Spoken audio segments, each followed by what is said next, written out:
is everybody doing? I know it's a hard day. And I know you've already probably started whatever libations you had planned for tonight. I know like it's a day.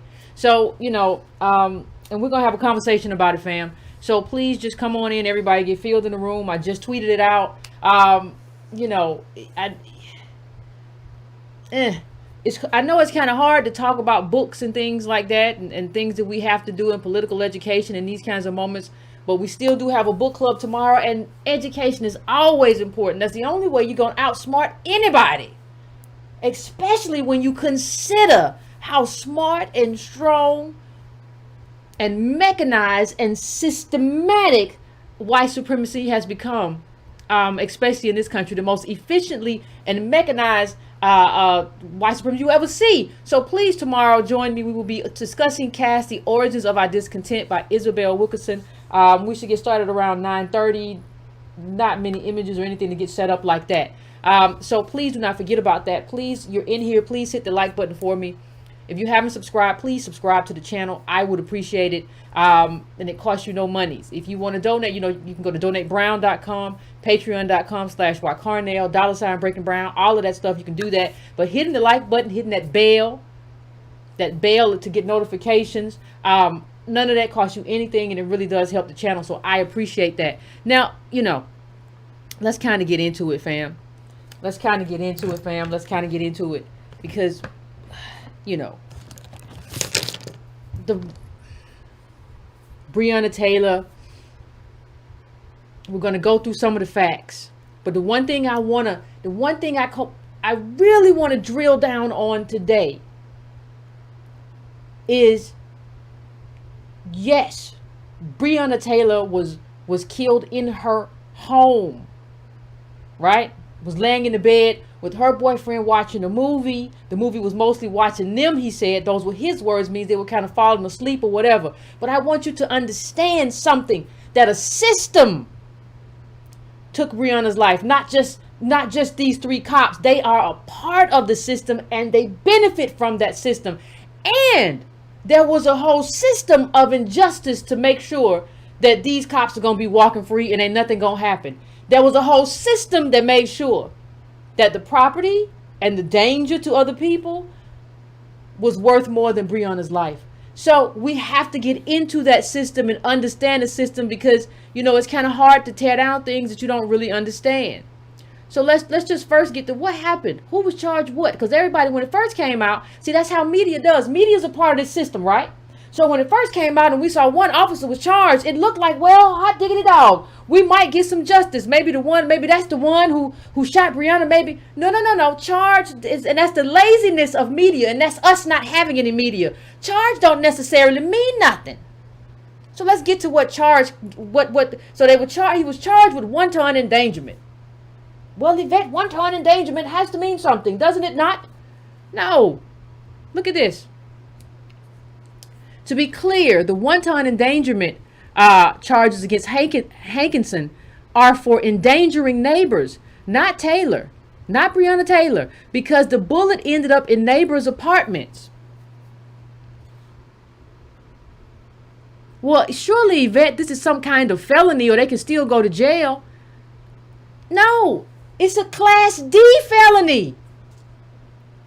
It is a Class D felony unless otherwise provided by law. The authorized maximum terms of imprisonment for felonies are, for Class D felonies, not less than 1 year, more than 5 years. But there are ways that you can serve no time. So we have to deal with media. See, the media will put this out as one person charged, and it'll make us feel like it's something when it is nothing. This whole system has been very insidious from start to finish. A person is guilty of wanton endangerment in the first degree when under circumstances manifesting extreme indifference. First degree, extreme indifference. So you know what that means? We're not gonna look at that. So it's gonna be wanton endangerment, Class D felony. Look at this. I want you to pay close attention to what we're looking at. Breonna Taylor is dead. What do Class D felony crimes look like? Larceny, burglary, a commercial property, theft of violence, shoplifting, felony drunk driving, possession of illegal drugs, arson, stalking, forgery.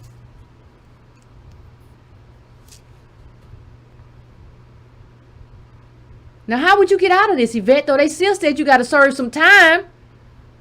No, a defendant arrested for a Class D felony qualifies for pretrial diversion if they have not had a prior felony conviction within 10 years.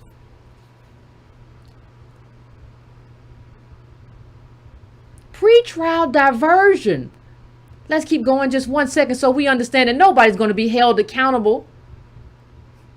To find Louisville officer Brett Hankinson guilty of first-degree wanton endangerment would mean that he endangered in behavior that showed extreme indifference, like I just showed you, and created a significant danger to human life. He and his fellow officers are guilty of that and more. I agree, but watch they walk. This is what I just said. Pretrial diversion. They can escape prison time. So how do we get to this place? It's important that we got to back up, family. Sometimes you just got to back up and understand what happened. Sometimes you just got to understand, because this could happen in your life, how a beautiful young woman who had just said she was in her room. That was one of the things that was just so heartbreaking to me. In her room, she had something that she had a plaque. She had something on the wall that said, "Pray more." That was, you had the coffee table. This was a home. This wasn't some crazy stuff. So you have to get into what happened? How did we get here? You got to go all the way back to the cover up. How many of y'all even remember the cover up? Do we even remember the cover up? People said, well, why weren't we talking more about Breonna Taylor than we were talking about other people and other men who got killed? Because there was a cover up. We didn't really start hearing about this till much later. It was like April, May, but March. So what happened? Well, when you look at it, this is what happened. Louisville police released Breonna Taylor incident report. It lists her injuries as none.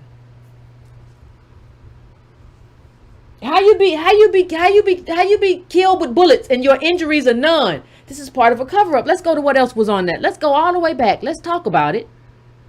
Because we got to start looking for this stuff and looking for it early and calling it out.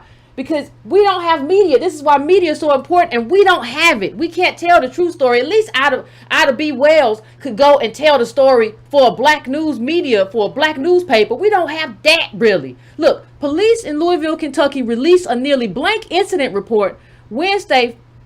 Now let me just go back and see what the date. Remember, let's go back because dates are very important. I don't see the date on this. But this was when they started talking about the cover up. So police in Louisville, Kentucky released a nearly blank incident report Wednesday from the night Breonna Taylor was fatally shot in her own apartment by officers, despite the fact that the 26-year-old EMT was shot at least 8 times during the no-knock search. The report listed Taylor's injuries as none. As for details, the 4-page report released nearly 3 months after Taylor's death. Let me say this. This is another thing that happens. This is part of the cover-up.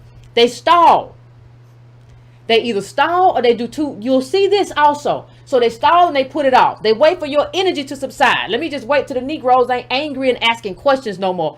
Or something that we're going to say in a minute, they release information when other stuff is going on. One of the things that I always do is go, whenever there's a big story like George Floyd or anything, I go look for the news, deep in the news. Because whenever there's a big story, somebody else is dropping little, what are really big stories that can hide up under the bigger story. Okay, so let's go back to it. That's what I call sleeper stories. As for details, the 4-page report released nearly 3 months after Taylor's death includes only the time, date, case number, and the victim's name. It also identifies officers involved as Sergeant John Mattingly, Miles Cosgrove, and Brett Hankinson.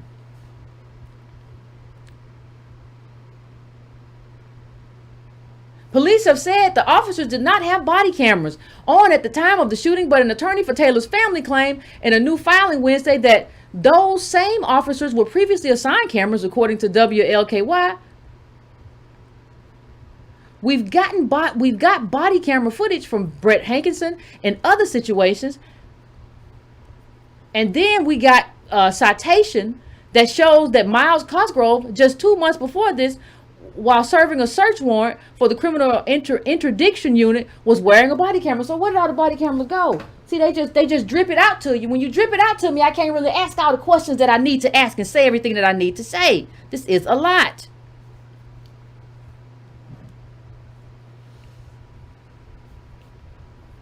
This is a lot. This is a cover-up. And because because there was so much cover up, because there was so much that happened in between, and because they blurred so many lines, that cop got, what do you got, like a $15,000 bond, and he was out in 30 minutes?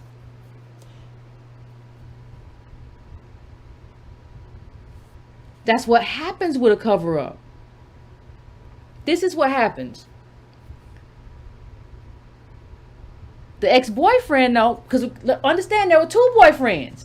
That's another part of the cover up. They blurred these two boyfriends together. Jamarcus Glover, Breonna Taylor's ex-boyfriend, had a $50,000 bond when he was arrested for drugs. She has, and now Brett Hankinson was given $15,000 bond, and he's taken, these men have taken somebody's life. Let me just give you some images really quickly, so we understand, so that we're clear and we understand what this looked like. This is outside of Breonna Taylor's home. It looks like a war zone. I don't even know how you make it out of that. You just open fire on everything indiscriminately. After you burst into someone's home, we have to also talk about the drug war, which made y'all use batons and no-knock warrants and just busting people's houses. This is a country with guns. That mat on the floor says something. That mat on the floor says, nothing in here is worth your life, which is a signal that somebody inside that house has a gun.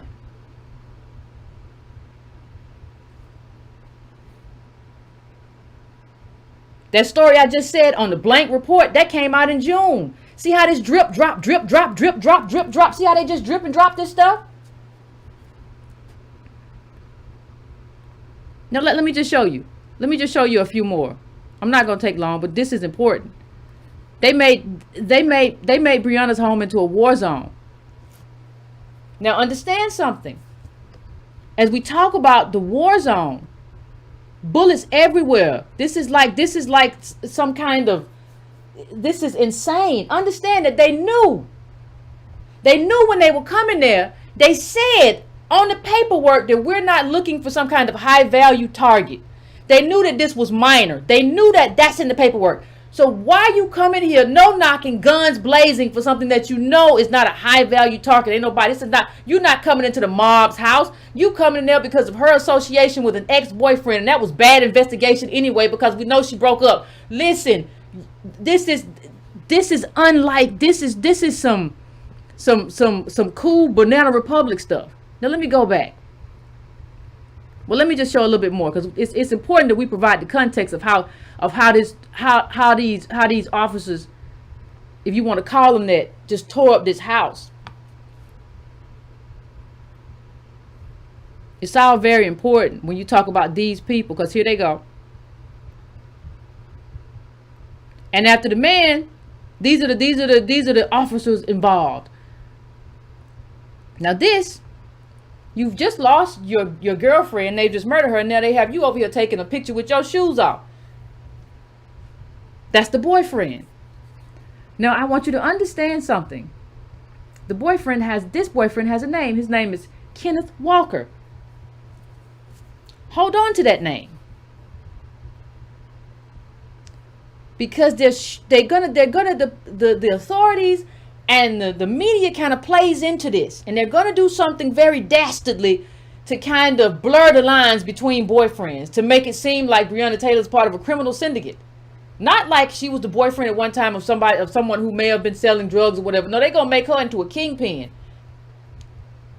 Right? And they're going to make him the current boyfriend. But that's not him. Two boyfriends. Off a police investigation. 1 ton, what they did with the war on drugs and how that passed. The war on drugs ain't nothing but a war on Negroes. Yeah, some white people get caught up in it with their meth and stuff like that, but they don't white supremacists don't care if you get some of them caught up in there too. This is a war on us. That's what makes it where you can use it. Let me see if I can find the one with the door. We'll get to that one in a second because we got to get to all this. We got to get through all of it. So the Courier Journal had an article, and they've done some good and some not so good reporting, but that's not, we're going to get to everything. Let's talk about a little bit of what happened. Court records showed that Louisville police obtained a warrant with a no-knock provision for Taylor's apartment approved by Jefferson Circuit County Judge Mary Shaw. Though police and prosecutors have said that the officers knocked and announced themselves before breaking down the door. Now understand something.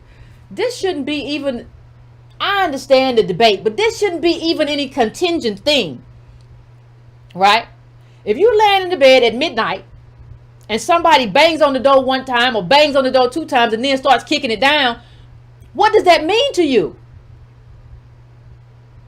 Also, the boyfriend said, we screamed, hello, who is it? Whatever. And they just, by the time the door brung off the springs, if your door jumps off the springs, what do you think is coming through that door? You gonna stand there and wait and ask questions? You gonna grab your weaponry? You can't have wild police in a country and white supremacist police in a country where guns are rampant. Somebody, you got to be well behaved. You don't need to come in there like that. But let's just go ahead of this a little bit more. Taylor's boyfriend, Kenneth Walker, has said he heard pounding at the door, but he did not hear anyone announce they were police.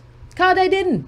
He fired one shot at 12:43 a.m. according to his arrest citation, thinking intruders were breaking in.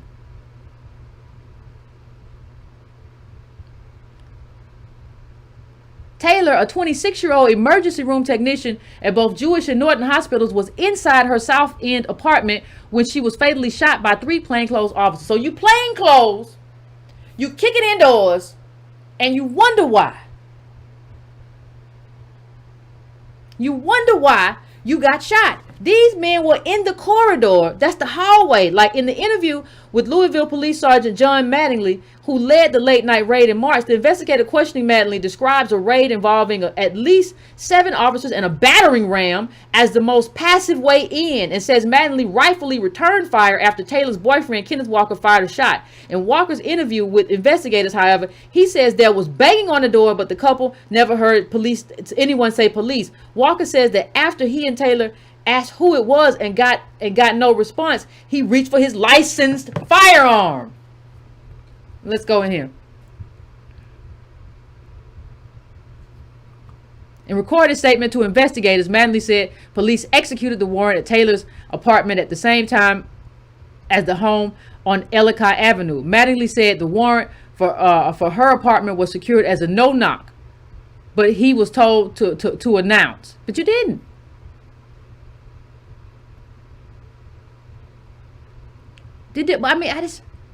Here's what was happening. Commonwealth attorney Tom Wine played partial recordings of police interviews with Walker during a May 22nd news conference in which Walker told police that he and Taylor were watching a movie in bed. It was watching them more than they were watching it, he said, when they heard a loud bang at the door. People act like black people can't be scared. Yeah, we get broken into. We scarier than most. When somebody starts banging on the door, why you can't just knock? We come outside. We're not monsters. Knock on the door. Walker said he initially thought it might have been Taylor's former boyfriend, but there was no response when Taylor twice called, "Who is it?" Then Walker said, now keep in mind, former boyfriend, they're going to try to make into the current boyfriend. Then Walker said he grabbed his gun. It was registered to Walker, saying he was scared to death. Taylor then yelled at the top of her lungs, asking who it was, Walker said in the recording. He said he was asking too. They got out of bed and were walking toward the door when it comes off the hinges.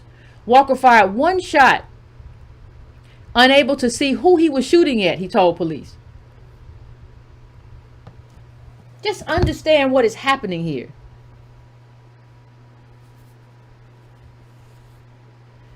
And us also understand that Breonna Taylor was briefly alive after police shot her, but no one tried to treat her.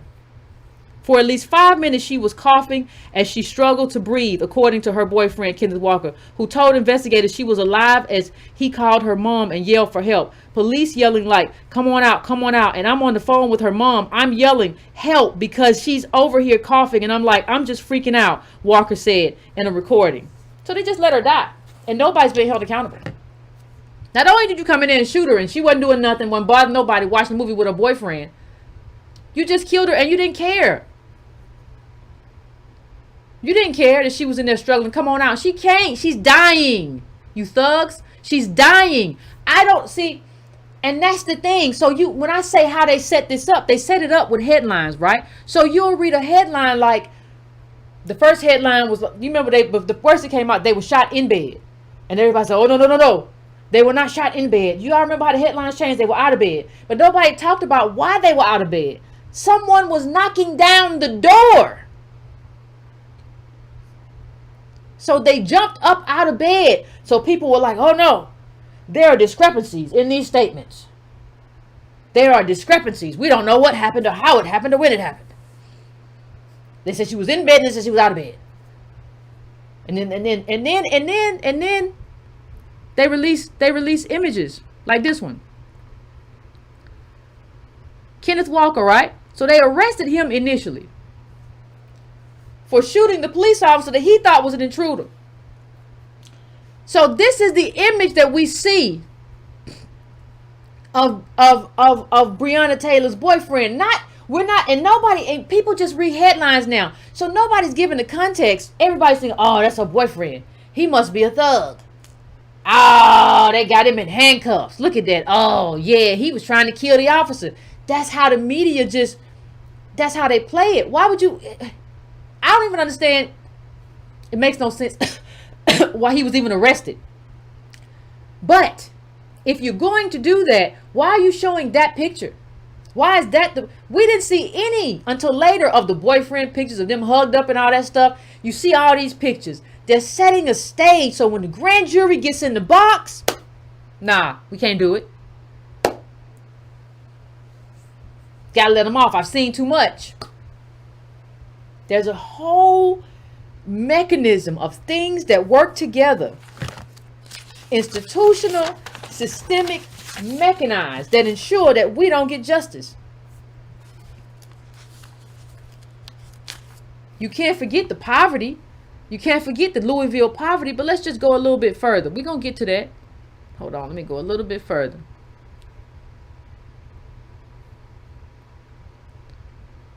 Because they said a bunch of stuff. Because we have, remember the current boyfriend, that's Kenneth Walker, right? But remember, there's an ex-boyfriend. Been in trouble. And the reason they were at Breonna's home, because they're like, hey, some of the stuff that he was doing, he was sending over here. Right? Okay. Yeah, but she's not with him anymore. But how many people did I see online saying that the boyfriend was a drug dealer who don't even know when you talk about that you're talking about two different men? How many people did I see online? And nobody really worked to correct that. This was the ex-boyfriend who I think they took in custody the same night, right? And I read somewhere else that she had already blocked him on her phone. And that she was with the new boyfriend, right? Police slaggered him behind.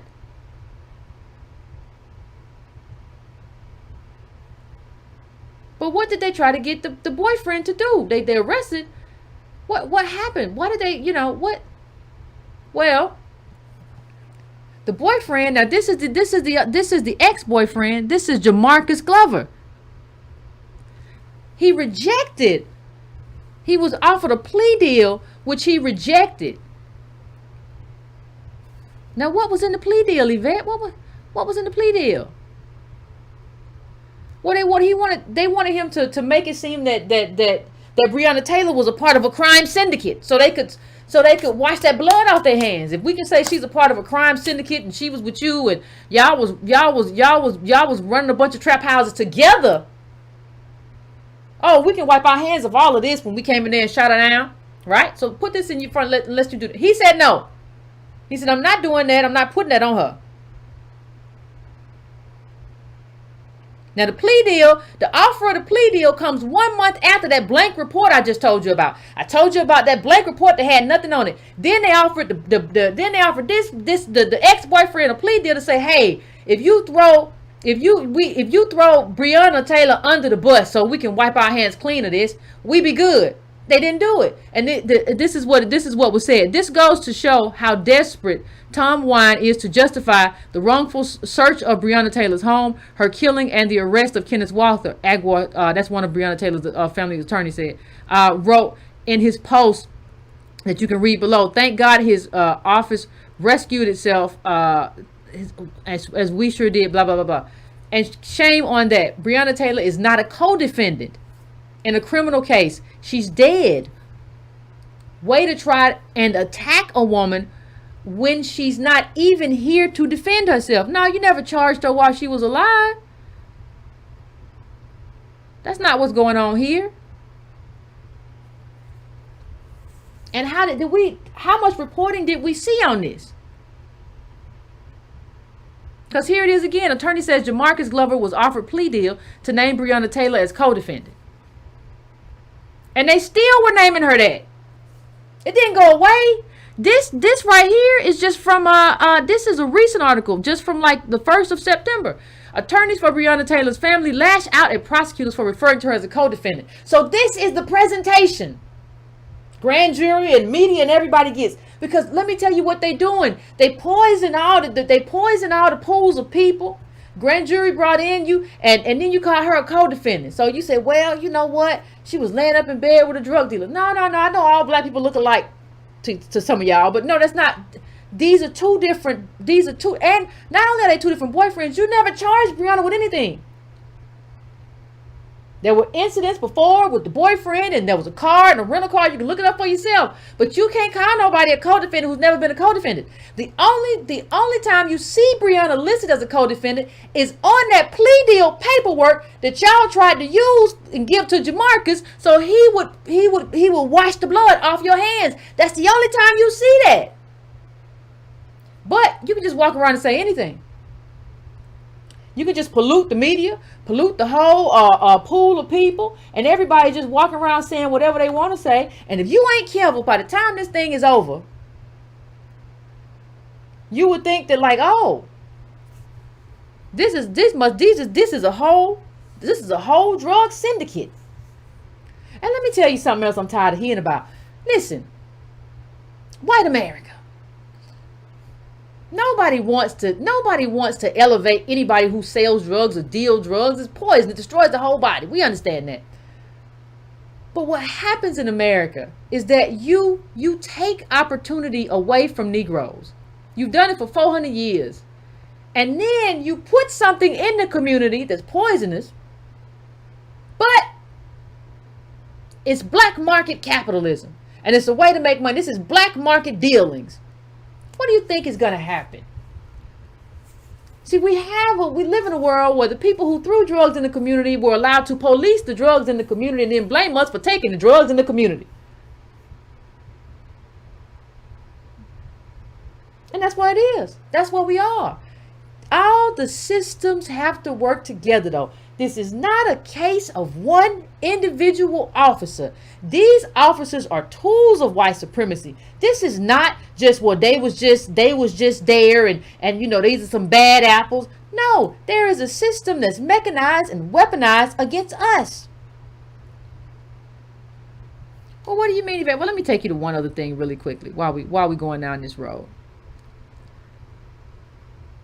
Hold on one second. Because there's so much to really kind of break down here. You know, we can talk about the redlining of Louisville, where y'all know America, how y'all, corralled us Negroes into the ghetto, and you let a few little Negroes escape, little special Negroes, so you could use as ornaments and handkerchiefs. Yeah, you did that everywhere. And then you can find one special Negro, like the Attorney General, and you can say, well, the black Attorney General, he's the one who announced it, and he's the one who did it, and you're gonna pull him out, you're gonna use him as an example. See, it's all a process. The tokenization is part of the process. That's part of what they do. They got you have to get the token in there, because the token is useful in so many ways. Because not only is he the one to be able to announce this. I don't care whether you talk. Not only is he useful for that, but he's also useful so you can say, see, Negroes, you can make it out of the ghetto. You see this little shiny brown boy. Like he look, I didn't mean to call you boy, sir, man. That's what they do. They meant you boy, man, boy, you know what I mean. You don't. I'm just joshing with you, like Trump said, my African American. Ha ha ha ha. That's how they do. And it just sends a signal. It sends a signal to everybody watching that you back in your place. And that he knows where you're supposed to be. And both parties do it. And everybody does it. You have to find pawns within the group to use against the group. That's what he is. That's part of the mechanization. Let me just go on. Hold on a second. No body cam, no. And understand when they burst into Taylor's home without announcing their presence and fired at least 22 times with bullets going into neighboring homes. That's the charge. That's it.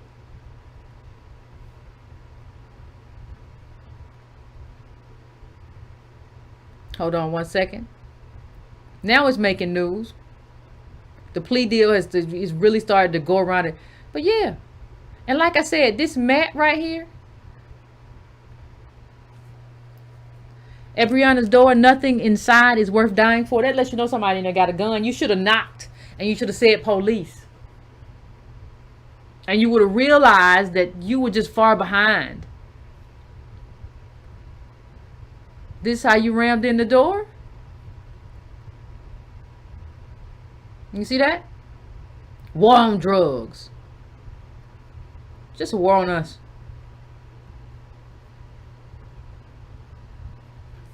It's just a war on us. That's all it is. It's all it ever be. Blended two boyfriends into one.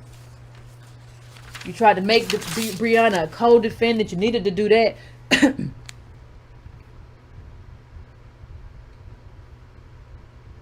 And now everybody's getting fed up. And so this is the scene. I heard before I came on that one police officer was shot. I don't know if anybody else heard that. If anybody else saw that or heard that, let me know. Before I came on. I don't know how true that is, but these are the scenes now. Right? It's been a hot summer. This was earlier. This was early. It's been a hot summer in America.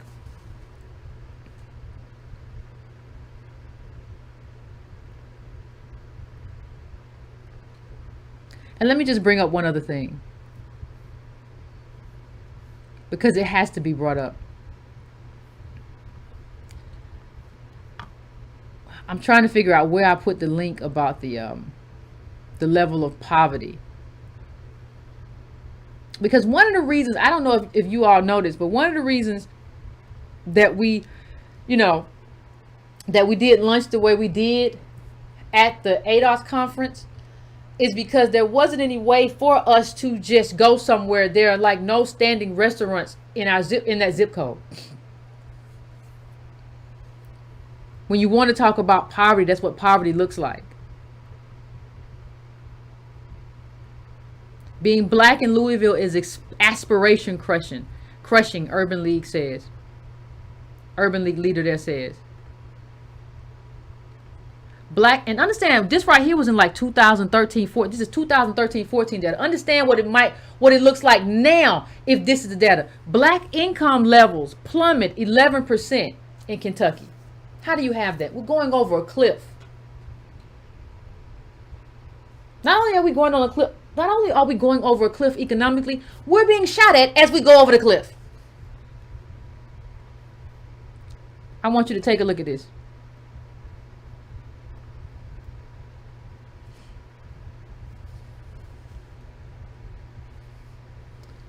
For black residents, household income fell from $30,183 to $26,000. That's household income, family. That doesn't say individual income. Pay attention to words. This says household income fell. Yes, whoever said it in the chat. This is Obama administration. Household income fell from $30,183 annually to 26,735. During that same time period, the poverty rate went up for African Americans in Kentucky from 28.8 in 2013 to 32.4.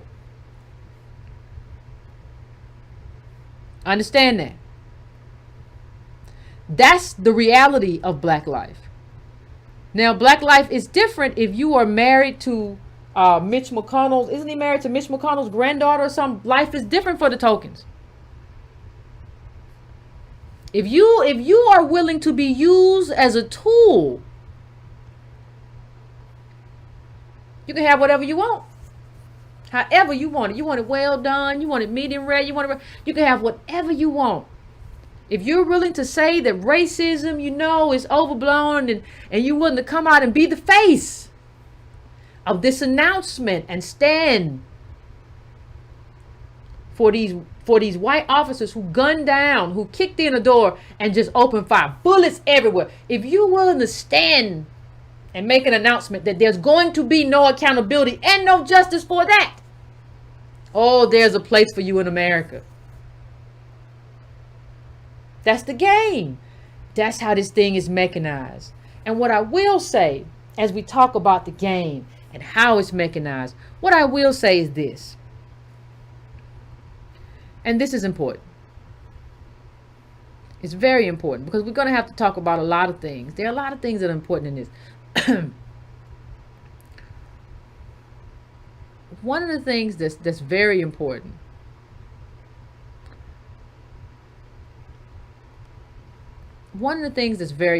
as we go through this, right?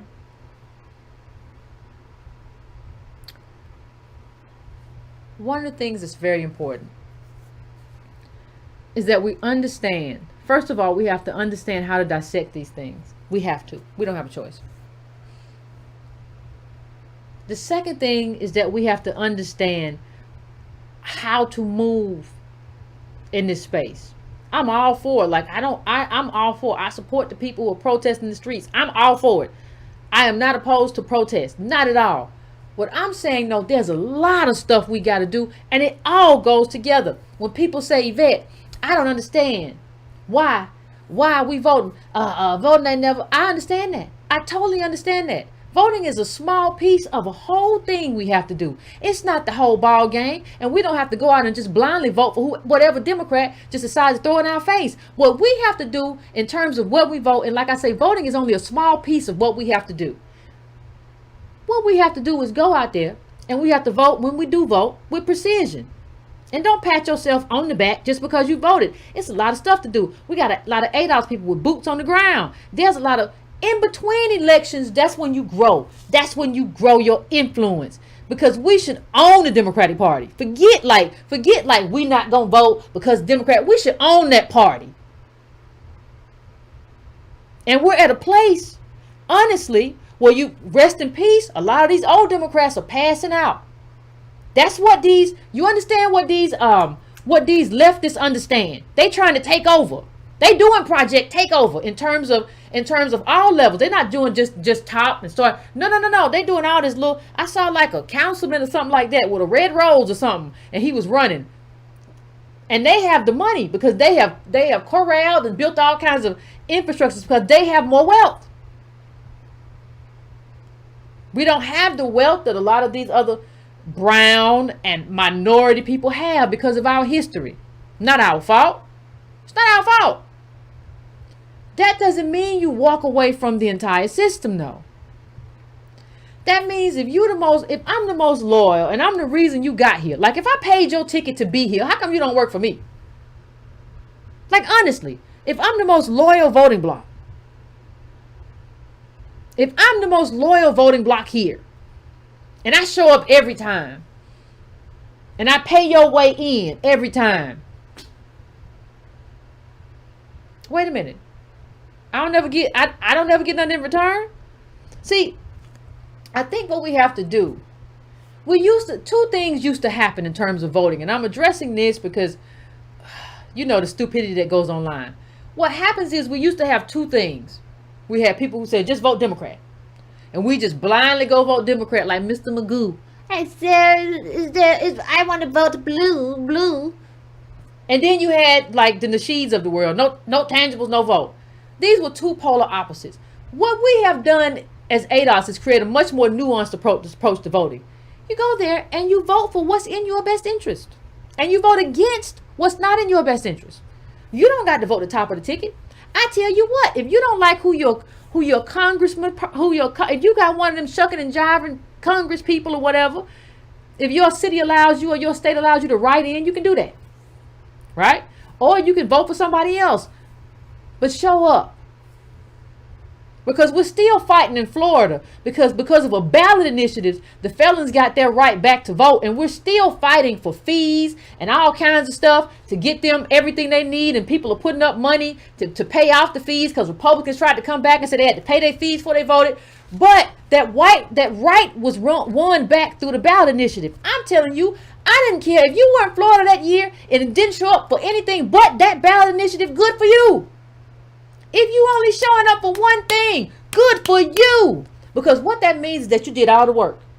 It means that you did all the work. You went and you researched what was on the ballot. You researched who was on the ballot, and you decided I ain't got but one thing I want to vote for here.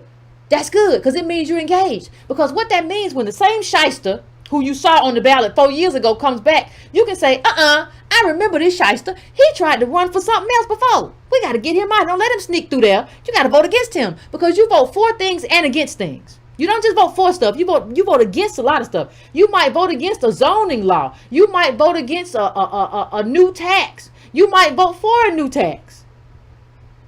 Lots of stuff is on the ballot, and that's only a small part. But I really don't see why a group like us, considering what we have been to the Democratic Party, does not run this thing. We shouldn't be taking orders from nobody in there. We should be running it.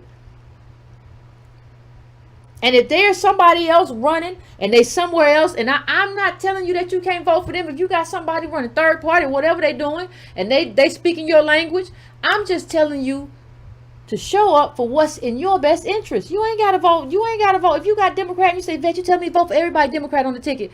If you don't like them, if they shuckling and buckling, no. I'm not asking you to vote for, like if you got one of these little tokenized Negroes who in the CBC, I'm not asking you and you done seen what they doing. I'm not asking you to vote for that. I'm saying do your due diligence. And even if you just vote up for the initiatives and stuff on your ballot, do that. Even if you end up just voting locally for your city council, because they be on the ballot too, do that. Even if you just end up voting for a prosecutor or a judge, do that. Even if you just end up voting for sheriff or dog catcher, do that. Don't disengage. Don't disengage totally from the voting system, because anybody who tells you that the best thing for you to do is to be lazy is not your friend, because laziness is not a good thing. It is not a good trait. Anybody who is telling you to be lazy is asking you not to be your best self. And always question people who don't want you to be your best self. We got a lot of stuff to do. It's not just about voting. We got a lot of stuff we got to do in terms of education. We got a lot of stuff we got to do about shutting down all this stuff. We got to turn this whole thing upside down. We got to turn this whole system upside down. That's what reparations does. That's why we're saying we're not voting top of the ticket without no reparations. We're not doing it. Reparation, a transformative black agenda, that is turning the whole party upside down. And we're going to keep turning it upside down. And we're going to keep growing. That's what this is. It doesn't happen overnight. But what Breonna Taylor, George Floyd, and all these things signal to us is that the system, not just a part of the system, not just piecemeal. They keep trying to give us this piecemeal stuff at the top of the ticket, all this piecemeal garbage. That is not transformative. That is not a transformative black agenda. That would not save the life of George Floyd. That would not save the life of Breonna Taylor. And when you think about justice from now on, when you think about what I need to vote for, you need to ask yourself, would this, if it had been enacted, is this something that could or would build into a politics that will save the lives of the people I love and care about? Would it give them the wealth that they need, the people I love and care about? That's what you have to build into your politics, and ask yourself those questions as you move throughout your political life. And that's what I have to say about that, fam. But I'm gonna let you go, and I want to hear what you have to say. And we're gonna have a conversation about it. We're gonna have a conversation about it, family. Whew. got fired up a little bit. I will be back in a couple minutes and we'll start the conversation, fam.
What's going on, fam? We're going to the calls, but one of the things I wanted to mention about when I talked about how tokenism works, there's always a reward, you know?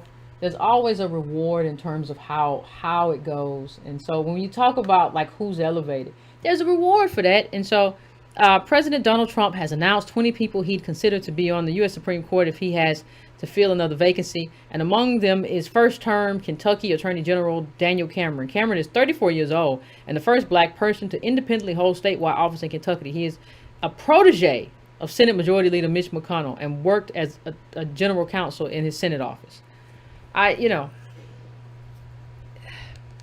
My gosh, I don't even know how you walk up straight. Like, how is this a man? But let me go to the calls, fam. Like, this is borderline sick. Hold on one second, and I am going to bring in the first call. What happened here? Hold on. This thing is making noise. Okay, I am going right now to 702. 702, what's your name? Where you calling from? And what is on your mind? Let me make sure I have you up. 702, I'm coming to you. Hello, Yvette? Hey, what's going on? Hey, what's going on, miss? Long time I haven't called in. I appreciate you taking my call. And yeah, you had quite the word to say today, and it all makes sense in the bigger scheme of things of what we have to do. I just wanted to say, with all due respect, yes, I will be voting. Yes, I will only be voting on ballot initiatives that are available. I think that both parties have made it clear that if we're not happy with the crumbs or the token appointments, that it's fine for us to walk, is what I'm seeing. Mm-hmm. And so at some point in the near future, sooner or later, we as black people, ADOS, are going to have to come together, probably as a separate entity or separate party.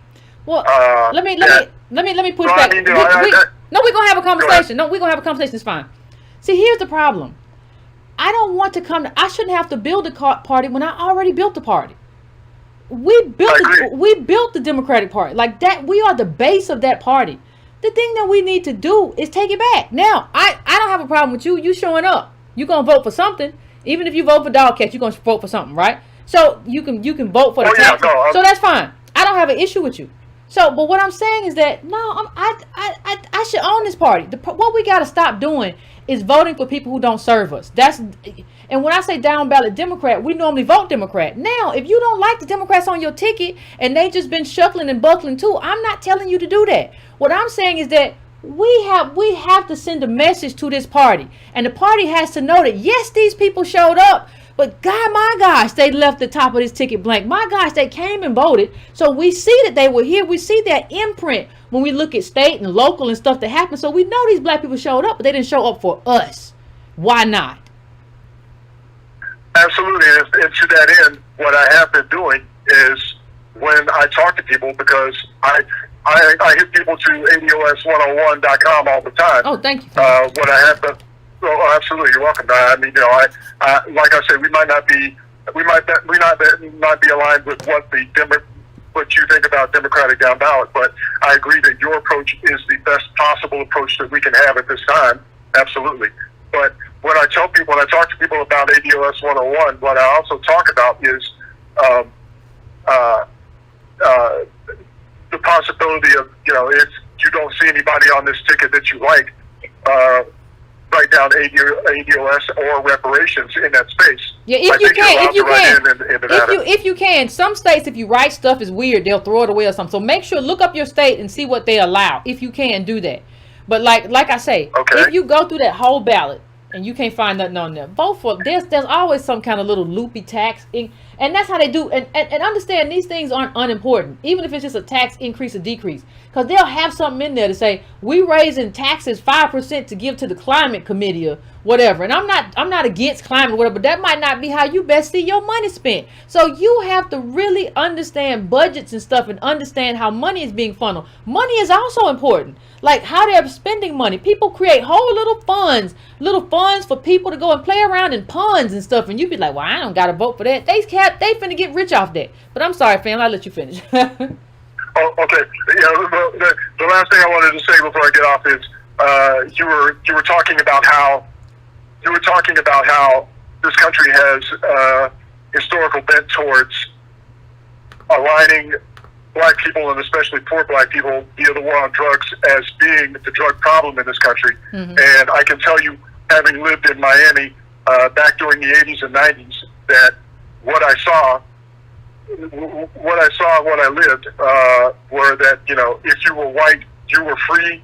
You had to do something incredibly stupid to even get looked at to be arrested for drugs. You were allowed to be free to create your fortune. I knew several people who owned anything from construction companies to restaurants to you name it. They built hotels, and it all came from drug money. In fact, one of them I worked for. He was just a redneck Catholic white boy. You know, he had a fleet of cigarette boats, and he was going to try and make me a drug deal. I mean, I knew even back then that, you know, there was a different schedule of punishment waiting for me if anything so much as came off as bad. But you know, he was like, he explained. He said, just take the boat out to the Bahamas, go to this island, don't ask what's in the cargo, and bring it back here. And so he by the way, he's living happily ever after. You know, he's got like 3 children at this point, I'm sure. And, you know, they're all paid, their school is all paid for. But that was the life, that's the life you get when you're white and you're dealing drugs. So you get life without prison. I don't even have to bring up the Sackler family. So yeah, you get all the fast money without the 30 years or life in jail. Ain't that interesting? That's how that goes. And I mean, you know, and anybody black who even so much as looked at a crack rock, you know, they found themselves dealing with, you know, Jim Crow Joe's punitive prison industrial complex. You ain't bring up Jim Crow Joe, did you? All right, fam. Appreciate it. Take care. Thank you, fam. I appreciate you calling in. All right, now I am going to 913. 913, I'm coming to you. What's your name? Where you calling from? What's on your mind? Hey, how's it going? Speak up a little bit for me, fam. In English? Okay. Oh, can you hear me? Yeah, I can hear you now. Oh, no, the only thing I'm saying, it's funny, as I watch this show, I'm having a debate with a law enforcement officer, actually. And he's saying that, oh, you know, they did everything by the book. You know, you don't need a reason. You just need to be justified in killing or shooting or whatever the case may be, to get away with it, pretty much. But let me just ask you a question too, though. When people say buy the book, do they ever wonder whether or not the book is wrong? Oh yeah, I've said the same thing, and I'm sitting here explaining to them that it's not by the book. I mean, whoever wrote the book, you know, I just went down the line from, you know, slave patrols to the KKK to white militias to everything, you know, and people, and the example that I use is, you know, our country's becoming Nazi Germany. But then I had to retract that statement because this has been going on since before. Yeah. Like we're hundreds of years of, you know, people being abducted from their house, people being killed in their homes, people being killed outside their homes, people being killed all the time. And, you know, these are the things that make the news. I had a classmate, he got shot up by cops. You know, he can't use his arm. He's paralyzed on one side of his body. And that didn't make the news. Nobody ever heard about it. So you start to think about all the things that you do see and then just multiply that. By what you didn't see, or what they tried to cover up here. Like a lot of cover-ups were successful. Yeah, of course. Yeah, it's always successful because it's my word against yours. And who are you? I think we're at a point where we have to start realizing, and maybe us, because we don't necessarily have that problem of not realizing that we don't exercise full citizenship. But it's up to white people to realize that their rights are being kind of trampled over too. Because once it happens to us, they don't make it think it ain't gonna happen to you. Because that's exactly how it happened in Germany. Oh, you know, that's just them. Oh, they're only messing with them.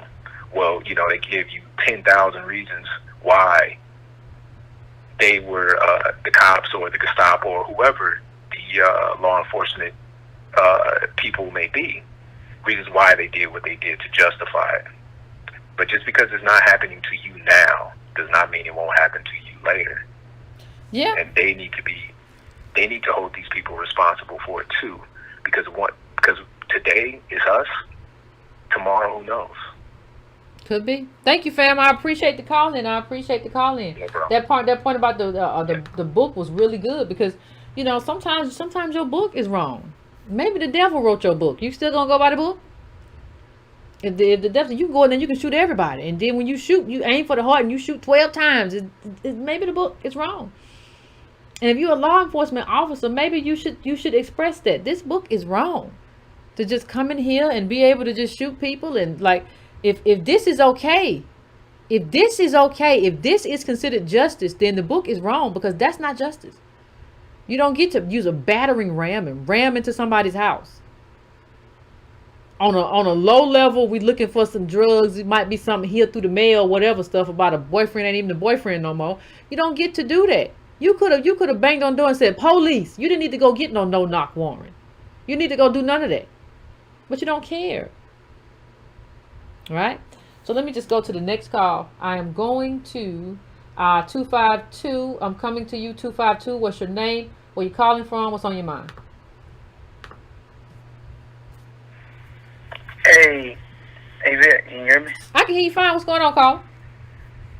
I'm fine. This is William Dickens. I called in before.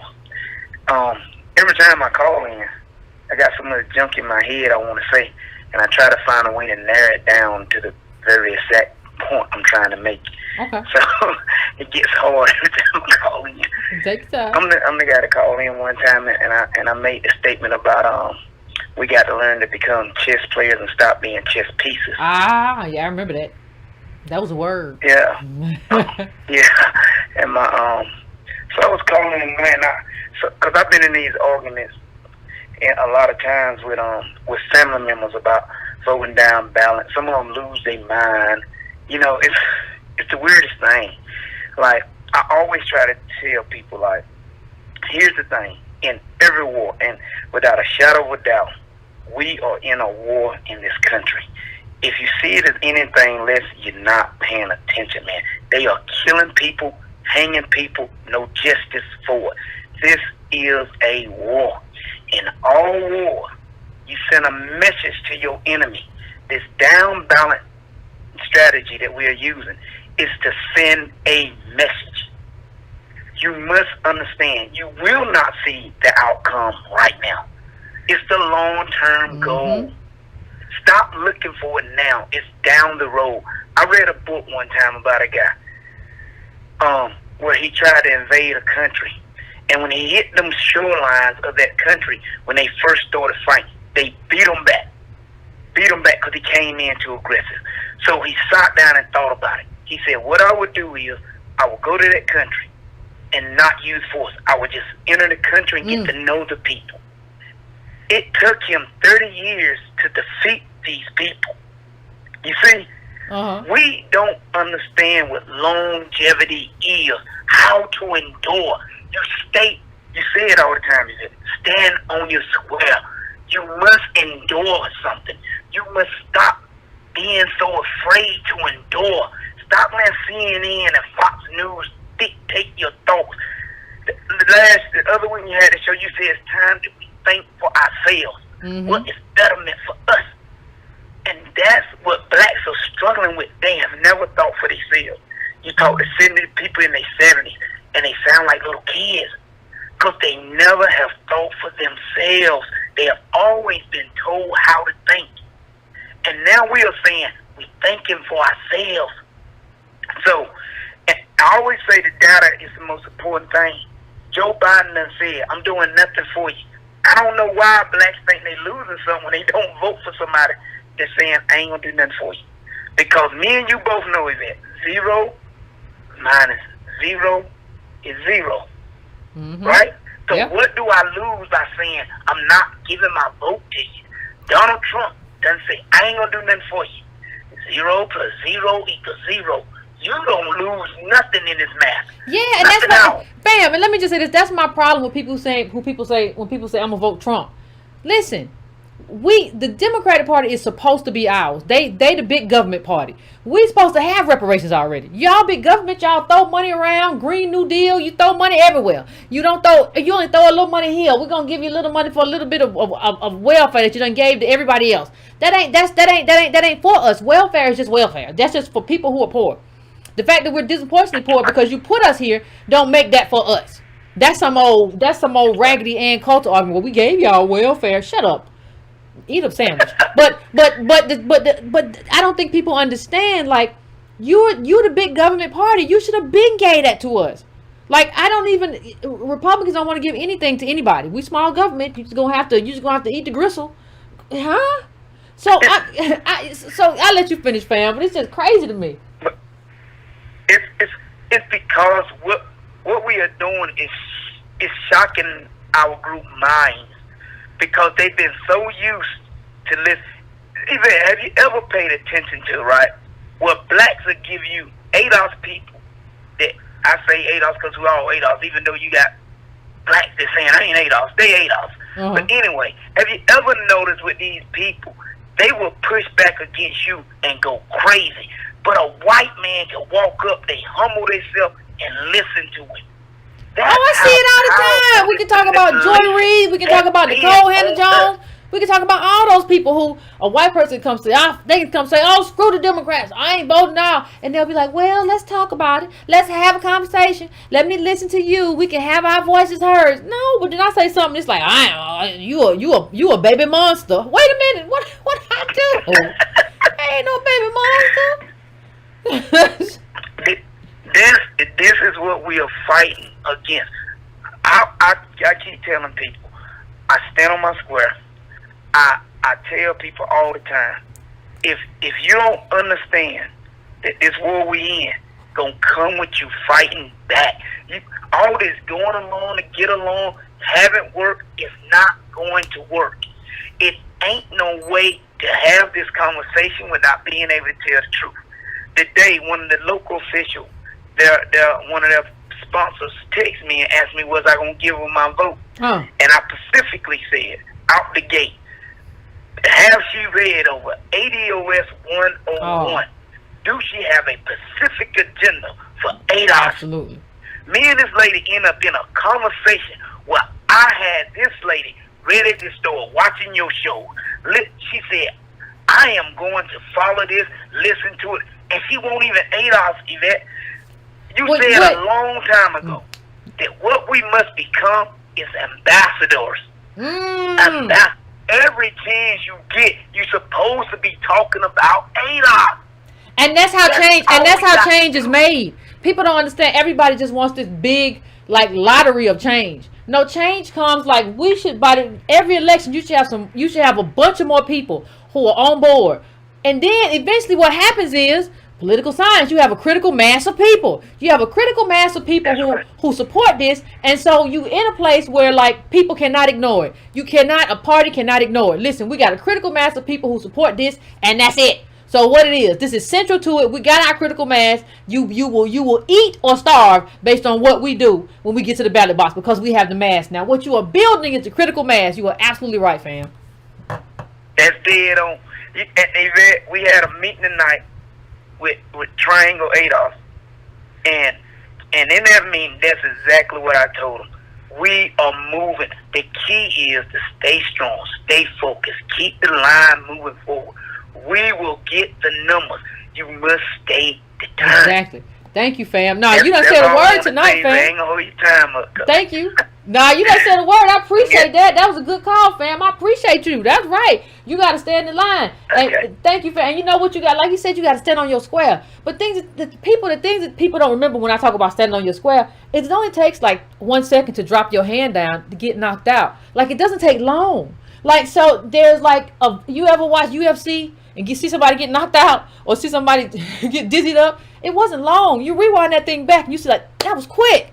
It only takes for you to let down your vigilance for a little while, and then just like boom, like you set back. Now, I'm not saying you can't get your bearings depending on how hard you got hit, but like, you have to stay on this. You have to, and you can't be like, well, I don't see no progress. You don't see progress. You ever worked out and lifted a weight and saw your muscle build up right while you were lifting weight, just grow in front of your eyes? You ever worked out and start running to burn calories and just see fat start melting off your body? That's not how progress works. You don't just like see it as it happens. That's not how it works. It's a process.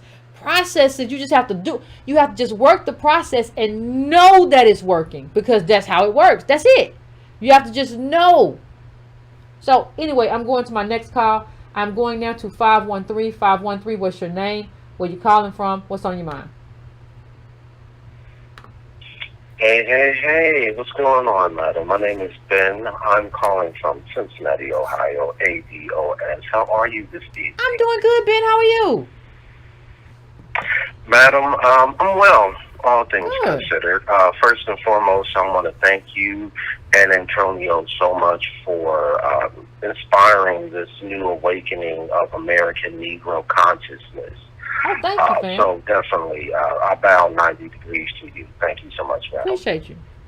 I want to transition to something. I'll try to keep it tight and concise, because this is just some Facebook transactions that I've been having with fellow ADOS. So anytime I'll be like, hey, yo, Ben, hush, hush, hush, hush, hush. And I'm like, okay, ma'am, I'm on track.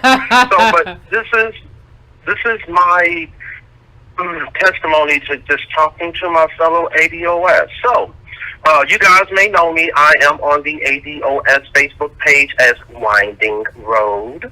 So if you see anything posted by Winding Road, you'll see me then.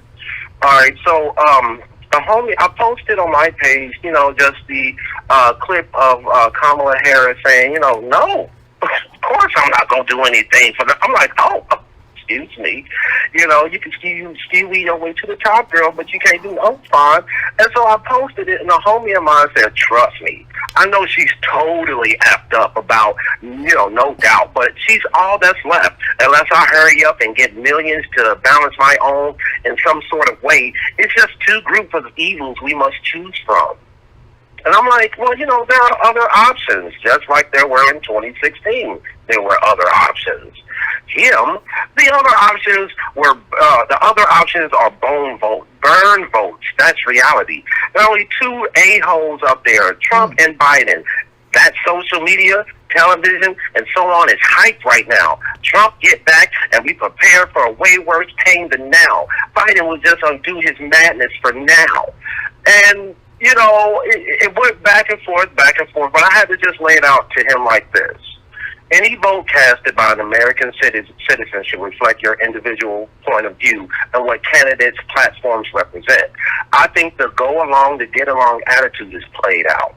I don't think it's the responsibility of the American Negro to try to float this election, because it was overwhelmingly white women and like 30% Latinos and like 40% Asians who voted that man in office. The black vote was like overwhelmingly about 80% Democratic. The black vote has voted the Democratic Party since the 1960s. And so the support of the DNC has not made any effort to repair in any tangible manner the African American community. In this moment, there are bills in motion by the DNC for the Native American, Latino, Oceanic, we can say DACA, and the Indian Americans from India. Not to mention the tax breaks for companies and kickbacks for financial supporters. But you are denied for your vote. You're denied health care, education forgiveness, $15 minimum wage, reparations, updated infrastructure, the reinstatement of your basic rights and liberties that were taken from you for the past 8 years. And I'm like, make it make sense to me. What is the Democratic Party giving you for your vote? Just orange man out, bad office. No, I'm not voting for, personally, I'm not voting for orange man bad, but I'm not voting for the DNC either. Biden has promised or made a declaration. He hasn't made any declarations of any transformative change. It's just orange man bad. And long story short, it just came down to vote your conscience. I'm going to vote my conscience, but it's fear-mongering. And I had to let them know, like, dude, you're just repeating TV talking points, but nothing substantial. Just MSNBC and CNN all day. No, you got, that's why. Yes, madam. And I have to say, when I listen to any other news that's like 5, 9, 12, ABC, NBC, anything like that, it's very, I sit with my mom and I watch it. And she's like, B, why is it that they just said one thing, but then they just said another? I'm like, Mom, because they're lying to you. Okay, you're not. This is all bought. It's paid for since the 1996. Thank you so much, Bill Clinton, aka first black president. What did he do? He condensed all of this information down. And if entities are people, you have 5 people controlling what you hear, what you see, what you read, what you consume. And I hate that our elderly Negro and ADOS people are just getting. Anyway. Real quickly, and I thank you, Miss Yvette, for this time. You can anytime, once again, say, "Big shut up." But then I don't know if you guys seen on Facebook this whole thing where it's get your booty to the boat, and it's like strippers and hookers and things of that nature. And so a homie of mine, he said, respectability means nothing. Get y'all booty to the pose. Don't let the HOTEP/ADOS crowd distract you from being because they are upset that these women aren't covered. And enough with the nerve to speak their minds. Closed or uncovered, we are all the same in the eyes of those sitting in the grand juries in Kentucky. I had to go in, and I'm going with this. Great, no policy or agenda, but give Negro/ADOS booty. Great. No other ethnic group in America plays politics like this. Big this booty. Is the bottom of the barrel BS. You want my vote, DNC? Give ADOS something in return for it. There are other political options. There's always Democrat down ballot, but being an American Negro/ADOS, and mind you, I'm first generation, not born on the plantation on my paternal side.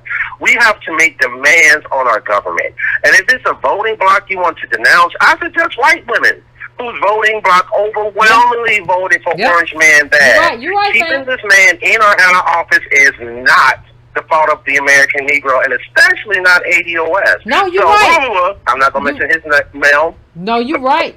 I think you're right, and I think I think they're trying to Cardi B us to the polls. Like, well, they got the WAP song out, so like we just gonna do the booty thing, and we just gonna and it's just like, ma'am. Like, and when it came down to it, I said, well, you know what, man? First and foremost, I said, blah, blah, blah, have you read Here We Go? Where do we go from here? By MLK, because he gave us the name DOS. Antonio and Yvette added the A. And I said, I've laid some things out. And I said, well, you know what? When it came all down to it, I said, everyone gets policy promises, but we get hoes and pictures of boots. And his reply is, politics is trash. The ad is excellent, and it shows how liberated and aware we are, and we are still beholden to respectability politics. And I'm about to go there with you. So children, cover your ears. I said, whatever, you sedity bitch. Go along to get along. Calm down, children watch the show. Children, but I wouldn't call the women out their names. That's someone that we have to be ambassadors. Listen, I am trying my best to let my I don't call no women out their names. In terms of the women. No, this ain't a woman. So me and homeboy. I know. We go back. We go me and homeboy go back. Yeah, I know. So me and him, we go back to the clubs and the spinning and the twirl. So if you are in the gay lifestyle, you. I'm talking about the women who were swinging from the pole. I'm saying I don't wish them no ill will, and people pay them a lot of money and they make a lot of money or whatever. I'm just talking about in terms of the politics that we're doing. That's not what everybody do your own thing. That's just not what I want to see in terms of the politics. So I'll let you have the last word, fam. Oh, yes, ma'am. But as far as that's the catty rendition between me and a high school friend who go back to like 1996. Clubs, 4-9. This is me and another man, not a woman. And so, but these all like conversations as they have between another homie and a brother of mine. Got you. So I'm just saying, as me being an ambassador of ADOS, being ADOS once again, Cincinnati, Ohio. Just trying to let other ADOS members and people know, there are options. There are other ways. Absolutely. There are other people. Thank you, fam. I appreciate you. I appreciate you, fam. Thank you so much for calling in. There are other options. Well, y'all be long-winded tonight. I love y'all, but y'all be long. Sometimes you just be long-winded. We gotta keep moving. But I appreciate it. That was a very good call. I appreciate you, fam. I do appreciate you. Now let's go to the next call though. Let's go to, I'm going now to 678. 678, what's your name? Where you calling from? What's on your mind? Hey, Yvette, this is Chandra calling from Atlanta. How are Hey, Chandra, you? how are you? I am good.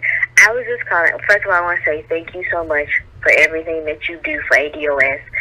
Just thank you. Thank Stay you. on their necks. Just thank you. Thank you, Thank fam. you.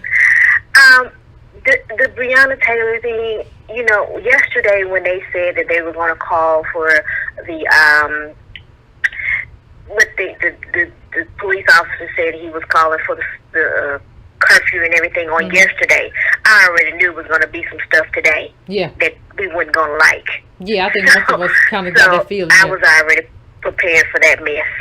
So it's sad that we're not going to get justice for that sister's death. They murdered that sister. They murdered her. Bottom line, Mm-hmm. and we're not going to get any justice. That her family's not going to really get any justice for it. Oh, but I'm sorry, they did get a settlement from the city, Mm-hmm. so that's supposed to help. Yeah, it's just you just end up like killing people, and then like Yeah. that money comes from the city. So like the people pay that. So you there are things that don't Yeah. even get done in the city because you kill somebody you shouldn't have killed. Like it. Yeah. But go on, fam. Like I don't even understand how those people Yeah. still get pensions and all that kind of stuff either. Me, I don't But the understand police how that even unions. helps. But you know, it's just sad. It's just sad, and I just feel for that sister and her family. But you know, and it's just, I mean, I have sons. You know, I have a son away in college, and this year for the first time he took his car this year, and that was more anxiety on me. He's in North Carolina, and on us as a family, you know, he's a black son, Yeah. and that was way more anxiety this year. And even though he's in his last year than even the years before. But it's just, you know, it's just, what do you tell them? Yeah. You tell them the same thing over and over again. So it's just sad. And I want to say, people, whoever's listening to Mr. Mink slide about not voting, please don't listen to that clown. That's all. Thank you, fam. That dude changed like the wind. He was the same person that was online back in when Paul Howard was running, and before he lost, he was the same person telling people to donate money to Paul Howard's campaign and go vote for that brother. So which one do you want people to do, Mr. McSlide? I'm confused. Well, he's confused too. He don't know. Like this is his you don't territory. know. Yeah. It's sad that you got grown people on here that are listening to this person. It's like, what are y'all talking about? Y'all cannot have listened to Yvette. Y'all cannot have been listening to Tone ever. I've been listening to you, Yvette, since you was on the other No Neck Person show platform. So, you know, y'all, and you have been on the same thing since you was there. So I don't understand where these people are coming up with these with what they're saying, because they cannot have been listening to you over years. I think some people just ride a wave, right? So like if you go through Tariq's history, when people when it was all about relationship stuff and talking bad about black women, that was a wave. And so now we're on a political. So ADOS has changed everything. So now it's all political, and you can't just, and so like you used to just be on the no vote wave, but now you have to be on the like, yeah, we gotta be the lineage, and so now you're on the lineage wave, right? And so you just, there are some people who just ride certain waves in order to like capitalize on the waves, as opposed to like creating something that's beneficial for the collective long term, in terms of what that's supposed to mean, in terms of what we're supposed to have and the debt and all of that. And so you have to have, I think one of the problems that we have is that we don't have enough discernment to know the difference. But we'll get there. I'll let you finish, fam. Yeah, no, I was just saying, it's just like, y'all gonna sit here and let this man tell y'all not to go vote for initiatives in your neighborhood. So Yeah. you got stuff on the ballot about your streets, your schools, your taxes at the stores in your county. You know, you got stuff on the ballot about all that. I stay in a little small, in a very Republican county outside of Atlanta, but I know it's a Republican. But guess what? Every time we have an election, I go to my little polls, and all the little white people see us, and they be like, "Hey, we're here." You know, and we. And because we vote for that stuff. I have kids that went to school out here, that go to school out here, so I have to go vote for that stuff. But you got this man telling people not to go vote, but he's staying in a predominantly white county out in California. He's laying out a house, and you think he's not going to vote over there? Come on, y'all. Come on. Thank you, fam. Yeah, thank you, fam. I appreciate you. Thank you for calling in. I appreciate You're welcome. you. Have a good one. You too. Yeah, you can't do always people. Oh, child, you talking tough from the white neighborhood in the hills, honey, or wherever you from. I don't even think you're in the hills. You talking real tough about what we got to go do, and you, as you wave to your white neighbors, hello, Heidi, how are you? And I'm not opposed to it, but don't talk all that tough talk, sir. When you over here with your little white neighbors and living the life. Well, I tell you what's got to happen. I tell you what's got to happen today. We got to get on code, family. We just got to get on code. You dig? That ain't gonna work. You don't shut up. Let me get to the next caller. I'm going to 317. What's your name? Where you calling from? What's on your mind? My name is Dawn, and I'm from Indianapolis. Hey, how you doing? And I'm doing good. You sound like you're on a roll tonight. Y'all sound like what? You're on a roll tonight. Yeah, I think I hate injustice. It gets me moving. It gets my, injustice, I hate it. Yeah, so it gets me moving. Well, I tell you what, when I was watching the feeds live this afternoon, I knew you would be. I wanted to call in for three things tonight.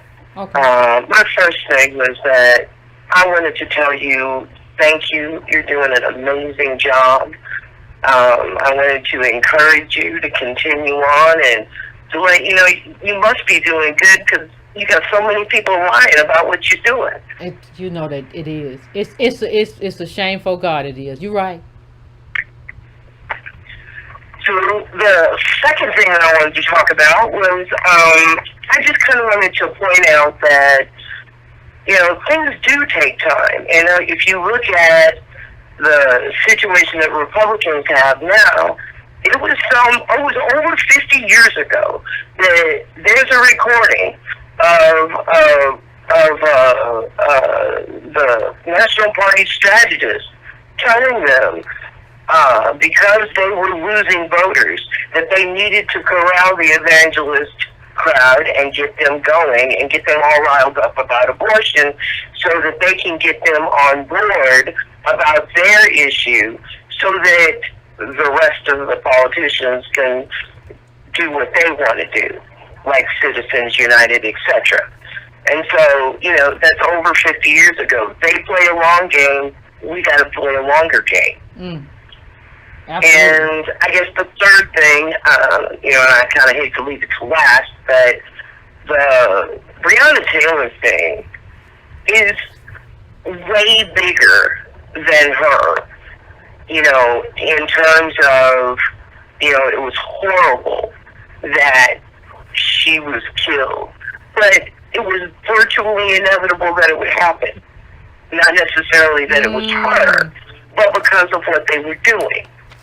This whole thing started because of urban renewal. They put the team together that got the warrants. It's a special team that they put together to work with the community to get rid of the, in quotes, the drug people. And they're trying to buy up that I think it's like 3 square miles of real estate. The house that the ex-boyfriend was in is on the far side of that group, and so it's this block, and they're trying to get all those residents out of there. And their idea is if they get all those people out on drug charges, then they can clear those houses and redevelop it. The boyfriend, the ex-boyfriend, was in custody early in the day. The people who went to her house never even checked. And they weren't even looking for a boyfriend. They were just looking for like low level stuff, like, you know. But you're right. They're trying to. They had a warrant for the ex-boyfriend at his house. But they said they had already picked him up. That's the house that was on the other side. Yeah, they already got him. And right, that's what I'm saying. They had him earlier in the day. But what I'm saying, they weren't looking for him at Breonna's house. Went after him. They went to her house. They didn't even check to see who was already collected. But the warrant for Breonna's house, if I'm not mistaken, wasn't even for the boyfriend. The warrant was for like low level stuff. Wasn't. Yeah. It wasn't. But one of the things that the officers claimed was that they didn't know if he was in there. That's one of the things you weren't even supposed to be looking for him in there. They didn't know. And so, but the other thing is the grand jury today. The reason the prosecutor, the AG, when he gave his speech, one of the things that he said when the reporters were asking him questions is that the grand jury was given the testimony that the police officers' allegation that they did announce themselves was supported by one witness, a guy who lived in the apartment above hers. That's the testimony they heard. They have one person who says they did it, and they've got multiple people who say they didn't. Absolutely. But that's not what the grand jury heard. And so, the whole thing, I think, if you listen to just the way he talked, you know that what they delivered to the grand jury wasn't complete at the very least. Well, it was a recipe. It was a recipe to get those officers off the hook. That's what they delivered. Oh, absolutely, absolutely. And then it's suspicious when they don't want to, give out the race. Of course, it's a grand jury and it's a secret.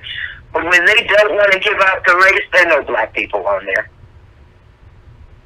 Absolutely. I mean, because that's the first thing they want you to know.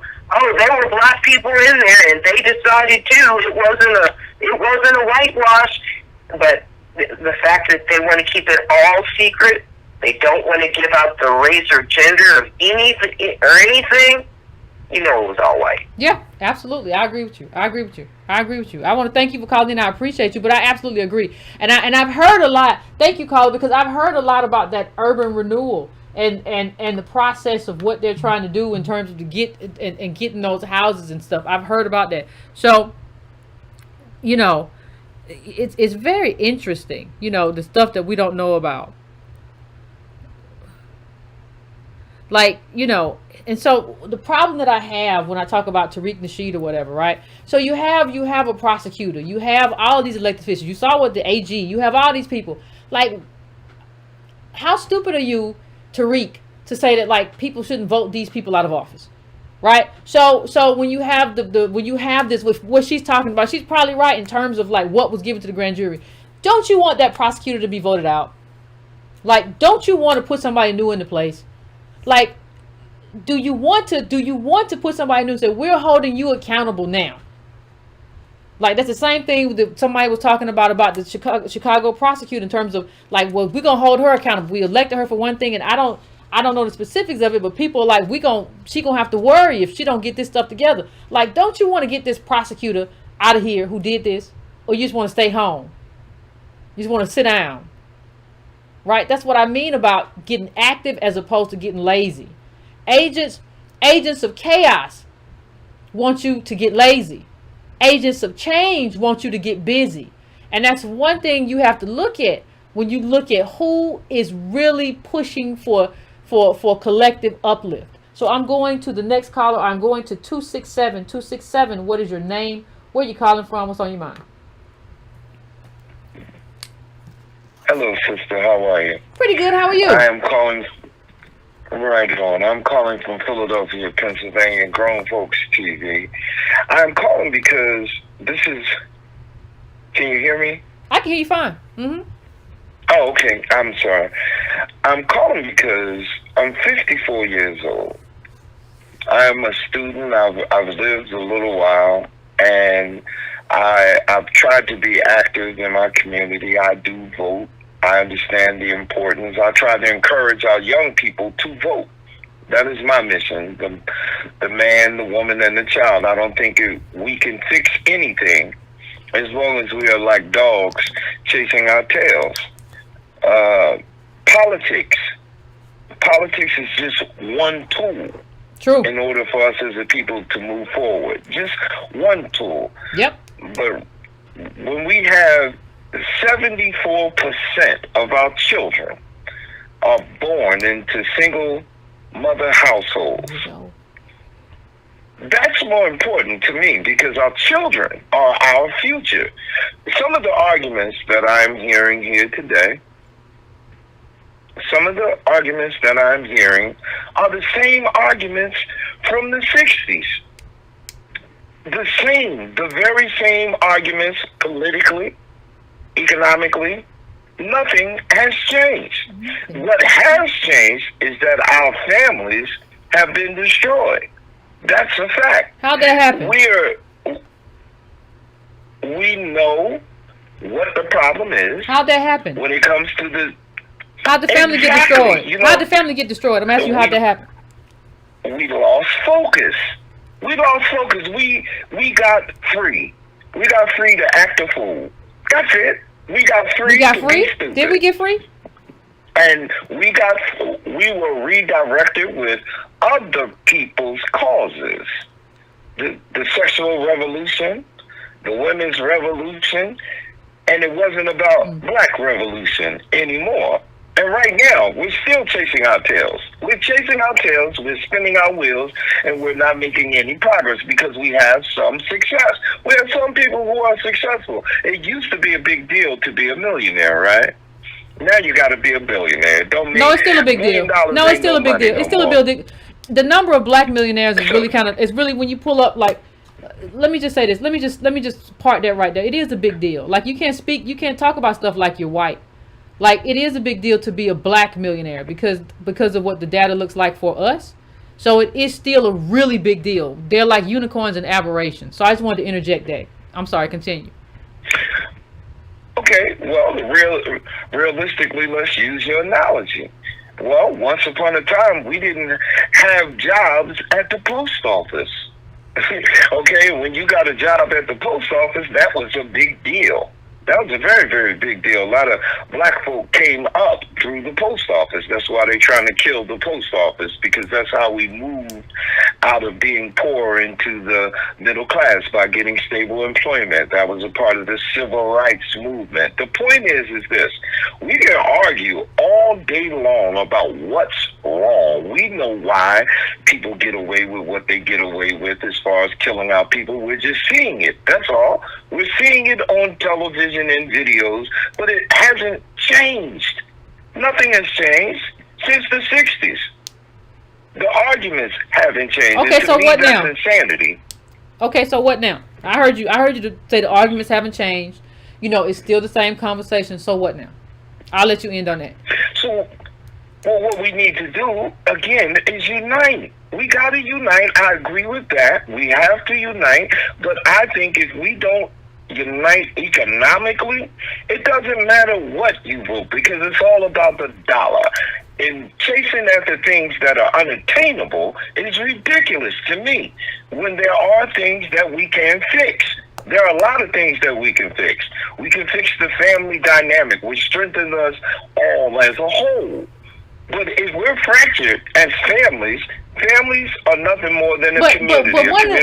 Let me just interject once. One of the biggest strains on family, when you look at why people don't stay together, when husband and wives, whoever, don't stay together, when you look at why that happens, a lot of times it's economic stress, or it's the fact that the husband was put in jail for something that a white person would have walked on. So are we overlooking the role that institutions and racisms and what that plays in terms of the stress it puts on the family? No, I agree with you. But we build our own institutions through our own economic strength. We don't have economic strength. I mean, I'm not going to have the economic argument. This weekend, this weekend, I'm going to be taking some clothing out into the community, and I'm going to be giving it away. I bought it with my dollar, with donations through my channel. I'm going to feed the homeless. Good for you. That is something I'm going to do. I right? applaud it. Collectively, we can do the same thing. If we take care of us, nobody sent me. This is me. Reparations, yes, but is it realistic? But what can we do for ourselves? Is my point. I mean, and instead of spinning your wheels, we need to redefine our standards and our morals. I understand. Right? I understand the do for self ideology, but we have painstakingly on this show shown the wealth level in comparison to white wealth in this country, in the sense that you can't compete with the kind of plunder that has happened here. So I applaud you. I honestly do. And thank you for calling in, for giving clothes to the children. All the little children need shoes. All God's children need shoes. And we all should. I'm not disagreeing with him. We all should help each other where we can.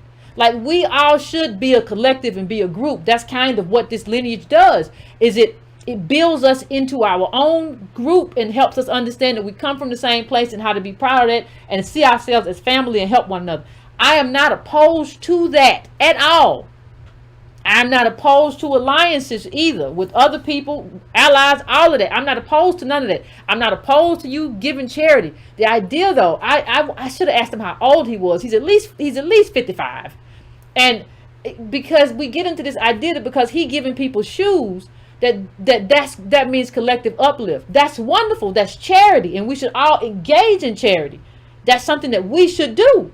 That does not mean, though, that you can uplift yourself economically and undo 400 years of plunder because you're giving little children shoes. Anyway, let me go to the next call. This might be the last one of the evening because I can't end on that. I am going now to... I'm going to 646. What's your name? Where you calling from? What's on your mind? Hi, Yvette. Hey. Hey, I'm a first-time caller. I've been listening to you since you've been on Voice. You're the reason why I watched and listened to Voice. This conversation is about Breonna Taylor is just heart-wrenching because I didn't expect her to get justice, but I feel that in the back of the mind that you thought maybe things would turn out differently, but they never seem to do that. They always seem to stay the same. So I'm just feeling like, how can we keep holding on to hope? I don't even know if hope is the right word, but how can we continue to go forward and feel and trust that things will get different? I've talked to a lot of people about voting down ballot, which I do plan to do, and they're skeptical. They think that's not going to change anything. It's not going to work. So I'm just sort of wondering, like, how can we keep, quote unquote, hope alive and do what we need to do and believe that if we try something different, that we will come out on the other side? Well, it was James Baldwin who said that hope is born every day, right? Yeah. Every morning you wake up, there's breath in your body. Like, hope is you have to rebuild that within yourself every morning when you wake up. Right? I don't think there's a way to be alive and not be hopeful. Like the fact that you got all these little, we talking together right now. You got all these little organs, this little meat, heart, and all this stuff in your body is just pumping and just keeping you talking. So I don't think there's any way to be alive and not have some hope. The problem is that hope can run amok. Right, and that's what you saw with the Obama administration. Hope and change, but we just gonna wish. Hoping and wishing ain't the same. Like, in the sense of, you have to put something with it, and you have to act. Now, let's say the thing that we've been doing, though, the reason it hasn't worked, and the reason that people feel the way they feel, is that we've been doing the same thing, and it hasn't been working, and we just still been doing it.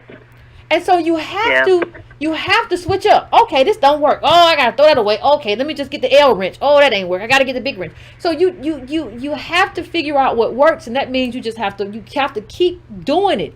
And we have to have a bunch of people that keep doing it. And so if it doesn't work, we'll do something else. Like, if that don't work, we'll do something else. But you have to engage. And if you don't engage, what ends up happening, you put yourself, let me tell you, fam, if you don't engage and start activating, and the thing is what ADOS does too, and we have COVID now, so it's a problem. But once that's over, then we get back together as a family and fellowship with each other, and we build community through doing our politics. But you have to have that community, and you have to be engaged in the way you want to see the world in that kind of change. If not, the only thing you're going to be is angry and depressed. Because part of you is righteously and rightfully upset at what you're going through. But the other part of yourself knows that I'm going through this and I should be doing something. And I should be doing something with the other people in my group who are going through the same thing. I should be doing something. So part of that anger and part of depression is kind of like anger turned in a little bit sometimes, because you should be in this case, because you should be doing something. And so when you see people that are just cantankerous and why are you so angry? Like, ask yourself, why are you so angry? We all owe it to Breonna Taylor to work to fix this. Now we're all going to have to figure out together what that looks like. This is us trying one strategy, right? We put this strategy in here. We're not going to do just a no vote. That's just throwing everything away. And we're not just going to vote blindly. We're going to come and try to find a strategy somewhere in the middle and make it work. And if whatever don't work, we're going to tweak it and we're going to go on. But what you cannot do is abdicate the fight. What you cannot do is sit it out. We can talk and debate all day about the best strategies, and I'm willing to do that. But you cannot sit it out. And nobody has presented to me something better than this. Voting Democratic down the line is not better than this. Just sitting at home and stay your butt at home, like Tariq said, is not better than this. The truth is usually somewhere in the middle, and that's where we are with a very nuanced approach. And if that don't work, we're going to do something else. We're going to keep figuring this thing out until it works, until we take this thing over, because we've earned it and we bought it. We bought this whole thing with blood, and we bought the party with votes, and we're going to own it. Now, if you, like I said, if you don't see nobody in the party, I'm not badgering you to say, hey, if you don't see nobody that you want to vote for, they're all con artists, vote for the dog catcher and initiative and ballot initiative 3, 4, 5, 6, whatever you want to do. But stay engaged, because if you don't stay engaged, what happens is you forget, and you don't know when elections happen and who's running or what's going on in your community. You end up just being blind because you abdicated and walked away from the whole electoral process. When you are, let me just say this, when you are down, it's totally understandable.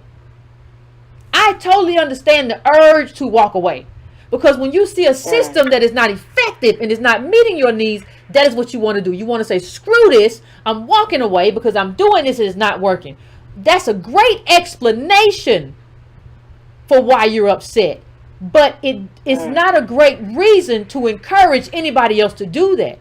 What you have to do is fix what's wrong and answer the question of, why have you been doing this long and it hasn't been working? Maybe we've been doing it wrong. Maybe it's like the caller said before, we've just been regurgitating MSNBC and doing what Democrats tell us to do, and we haven't been thinking for ourselves and pushing for our own agenda to be on the ballot and holding people responsible. So we put it out there this year, right? Reparations and a transformative black agenda. Well, you're going to feel it this November because we put it out there and you left it alone. Now, it's not going to say we're going to show up for all of our other stuff, local stuff, and whoever else on the ballot, the Democrat, if we like them or whatever, because that's who we normally vote for. We'll vote for them. If we don't, we'll leave them alone. But we're going to show up. But everybody's going to know we showed up. We're going to do that. And we're going to keep guessing, and we're going to keep checking. Remember that when I don't know if y'all had a math yet, a little guess and check method. But you keep doing it until you find the thing that works. We haven't been doing the thing that works. So you can't, this is a dynamic system. We live in a dynamic and complex America. You have to find a way to do the thing that works and bend this political system to the will of us as a collective ADOS vote. So that would be my answer to that kind of hopelessness. Absolutely. Thank you so much. Thank you, fam. I'm so appreciative of the work that you're doing. No, I appreciate so you. Thanks for calling in. I appreciate it. Thank you, fam. And a lot of people. Thank you. Thank you. And a lot of people have been calling in. I mean, have been kind of asking about that. And it's only natural to feel dejected. I don't know how you could be a Negro in America and not feel dejected. But when you wake up, if you woke up this morning, like you supposed, you have a mission. You have some stuff you got to do. That's why you woke up. If not, we'd be burying you. But you woke up because you still got stuff to do, and it's all right. Chin up, chest out. Let's get it done. So, fam, if you're on the line, I'm sorry I didn't get to you, but I don't think we're going to get to you tonight, well, about at that hour, do not forget, fam, that tomorrow, brought up the wrong thing. Do not forget that tomorrow at about 9:30, we will be doing the book club. Please do not forget about the book club tomorrow, family. Please, please, please, please, please. 9:30, we're going to be having a conversation. I'm not even going to get to how I feel. I think I still got like 50 more pages. But anyway, it's been a slug. But anyway, we will talk about all of that tomorrow, family. We will talk about all of that tomorrow, if you do not mind. So please, before we go, please make sure you hit that like button for me. Please make sure you hit that like button for me. Please share. Please hit that bell. If you haven't subscribed, please hit the subscribe button for me. I would appreciate it if you would just hit this subscribe and all that good stuff for me. That would be absolutely great. I would appreciate that. Also, if you want to donate, donatebrown.com, $breakingbrown for Cash App, and patreon.com/ycarnell, all that good stuff. We have a lot of good stuff coming. I also put on Twitter, if you are a chapter leader and you want to be included, I'm going to start doing monthly Zooms, where we can all have a conversation about where we're headed, because we're going to be adding more structure online and offline. So I want to include the chapter leaders in that transition. So if you have not DM'd me on Twitter, please do that and say I want to be included in the monthly Zoom, so we can have these conversations and keep moving forward as one group. When we do move online to the ADOS headquarters online, we will also be trying to transition a lot of people online, so we can be in one space as opposed to like fighting online and stuff like that. So a lot going on, but fam, please, please, please, please, please hit the like button, and we will have another conversation soon. Be easy breezy. I will see you tomorrow. Get some sleep and be cheerful. Life ain't over. Life ain't over, and we got a lot of work to do. So don't. We gonna fight for all the people that we've lost, and that's what we can do. All right, fam. I'll talk to you soon.